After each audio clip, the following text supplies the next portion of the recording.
அதாவது பார்த்தீங்கன்னா எத்தனை நாள் ஏன் வீடியோ போடலன்னா எனக்கு உடம்பு சரியில்லை, அதனால தான் வீடியோ போடல. இப்போலாம் இந்த வீடியோ என்னென்னு பார்த்தீங்கன்னா, அதாவது மை வித் 3 ஆட்ஸ் எல்லாருக்குமே தெரியும். இந்த மை வித் 3 ஆட்ஸுங்கிறது பார்த்தீங்கன்னா மிகப்பெரிய ஒரு ஸ்கேம்னு சொல்லிட்டு நிறைய பேர் சொல்லிட்டு இருக்கிறாங்க. எனக்கு தெரிஞ்ச வரைக்கும் மை வித் 3 ஆட்ஸில் வந்து இன்கம் எடுக்க முடியாது. எடுத்தாலும் கொஞ்சம் ஒரு ₹5 ₹2 வேணால் எடுக்க முடியும், அவ்வளோதான். ஏன்னா எனக்கு தெரிஞ்ச நிறையா நண்பர்களே பார்த்தீங்கன்னா நிறைய ஏமாந்துருக்குறாங்க. இப்போ கூட நிறையா ஒருத்தவங்க கூட கேஸ் கொடுத்துருக்குறாங்க, இந்த மாதிரி கம்ப்ளைண்ட் கொடுத்துருக்குறாங்க மை வித் 3 ஆட்ஸுக்கு மேலே. ஆனால் யாரும் அப்படி பண்ணாதீங்க, ஓகேங்களா? ஏன்னா நிறையா ஸ்கேம் நடக்குது எல்லா இடத்துலையுமே. அந்த மாதிரிலாம் வந்து அதெல்லாம் பண்ணாதீங்க, ஓகேங்களா?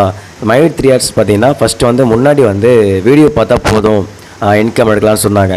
இப்போது ப்ராடக்ட் வாங்கணும் அப்படின்னு சொல்கிறாங்க, ஓகேங்களா? ஒன்று ஒன்றா அப்படியே வந்து திருட்டுத்தனம் பண்ணுறாங்க. இப்போ எப்படின்னா டைமண்ட் லெவல் போகணும் அப்படின்னா வந்து அதுக்கு ஒரு ₹1,00,000 கட்டணும். இப்போ ஸ்டார் லெவல் போகணும் அப்படின்னா ₹2,00,000 கட்டணும் அப்படிங்கிற மாதிரி பண்ணிட்டு வராங்க. இப்போ பார்த்தீங்களா? இப்போ அரசியல் எப்படி அவங்களே காசை கொடுத்து இன்னொருத்தவங்க வந்து புகழ்ந்து பேச சொல்லுவாங்க, பார்த்துறீங்களா? அதே மாதிரி தான் மை வித் 3 ஆட்ஸும். உண்மை இல்லாத